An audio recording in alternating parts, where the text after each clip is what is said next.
ಕನ್ನಡದ ಯೂಟ್ಯೂಬರ್ ದೂತ ಸಮೀರ್ ಎಂಡಿ ಅವರ ವಿರುದ್ಧ ಎಫ್ಐಆರ್ ಅನ್ನು ದಾಖಲೆ ಮಾಡಿದ್ದಾರೆ. ಬಳ್ಳಾರಿ ಜಿಲ್ಲೆಯ ಕೌಲ್ ಬಜಾರ್ನಲ್ಲಿ ಎಫ್ಐಆರ್ ದಾಖಲೆ ಮಾಡಿದ್ದಾರೆ. ಪೊಲೀಸರು ಸ್ವಯಂ ಪ್ರೇರಿತವಾಗಿ ಈ ಒಂದು ಎಫ್ಐಆರ್ ಅನ್ನು ದಾಖಲೆ ಮಾಡಿದ್ದಾರೆ. ಕಾರಣ, ಧರ್ಮಸ್ಥಳದ ಕ್ಷೇತ್ರ ಹಾಗೂ ಭಾವನೆಗಳಿಗೆ ಧಕ್ಕೆ ಬಂದಿದೆ.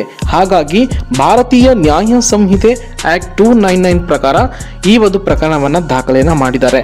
ಸೊ ಬಳ್ಳಾರಿಯ ಕೌಲ್ ಬಜಾರ್ನಲ್ಲಿ ಎಫ್ಐಆರ್ ದಾಖಲೆ ಮಾಡಿರೋ ಪ್ರಕಾರ ನಿನ್ನೆ ಅಷ್ಟೇ ಕೇವಲ ಬರೀ ಸೋಷಿಯಲ್ ಮೀಡಿಯಾದಲ್ಲಿ ಮಾತ್ರ ಈ ಒಂದು ವಿಚಾರ ಓಡಾಡ್ತಿತ್ತು. ಸೊ ಇದೀಗ ಮೀಡಿಯಾಗಳಲ್ಲೂ ಕೂಡ ಇದ್ರ ಬಗ್ಗೆ ಧ್ವನಿ ಎತ್ತಿ ಮಾತಾಡ್ತಿದ್ದಾರೆ. ಸೊ ಹಾಗಾಗಿ ಈ ಒಂದು ಮುಖ್ಯ ಕಾರಣ ಏನಂತಂದ್ರೆ, ಇದಕ್ಕೆ ಊರಿಗೆ ದೊಡ್ಡವರೇ ಕೊಲೆ ಮಾಡಿದವರ ಎಂಬ ಶೀರ್ಷಿಕೆಯಲ್ಲಿ ಕಾಂಟೆಂಟ್ ಅನ್ನ ಕ್ರಿಯೇಟ್ ಮಾಡಿರೋದು. ಆ ಒಂದು ಕಾಂಟೆಂಟ್ ಮೇಲೆ ವಿಚಾರವಾಗಿ ಧ್ವನಿನ ಎತ್ತಿರೋದು, ಮಾತಾಡಿರೋ ಈ ಒಂದು ವಿಚಾರಕ್ಕೆ ಈ ಶೀರ್ಷಿಕೆ ಇಟ್ಕೊಂಡು ಎಫ್ಐಆರ್ ಅನ್ನ ದಾಖಲೆ ಮಾಡಿದ್ದಾರೆ. ಸೊ ಧರ್ಮಸ್ಥಳದ ಭಕ್ತರಿಗೆ ಹಾಗೂ ಕ್ಷೇತ್ರದ ಒಂದು ಭಕ್ತರಿಗೆ ಈ ಒಂದು ಭಾವನೆಗೆ ಧಕ್ಕೆ ಆಗುತ್ತೆ ಹಾಗೂ ಪೊಲೀಸರ ಒಂದು ಸುವ್ಯವಸ್ಥೆಗೆ ಧಕ್ಕೆ ಆಗುತ್ತೆ ಎಂದು ಪೊಲೀಸರು ಕೂಡ ಇದ್ರ ಬಗ್ಗೆ ಕಳವಳವನ್ನು ವ್ಯಕ್ತಪಡಿಸಿದಾರಂತೆ.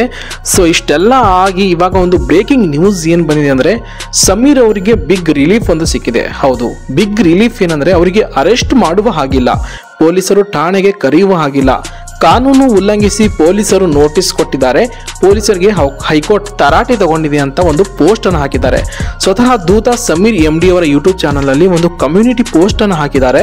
ಸ್ವತಃ ಲಾಯರ್ ಜೊತೆ ನಿಂತು ಗಿರೀಶ್ ಮಟ್ಟಣ್ಣನವರು ಕೂಡ ಅವ್ರ ಜೊತೆಗೆ ನಿಂತಿದ್ದಾರೆ. ಸೊ ಇನ್ಮೇಲೆ ಸಮೀರ್ ಎಂಡಿ ಅವರಿಗೆ ಬಿಗ್ ರಿಲೀಫ್ ಸಿಕ್ಕಿದೆ ಅಂತ ಹೇಳ್ಬೋದು, ಒಂದು ಮೊದಲನೇ ಜಯ ಅಂತ ಹೇಳ್ಬೋದು.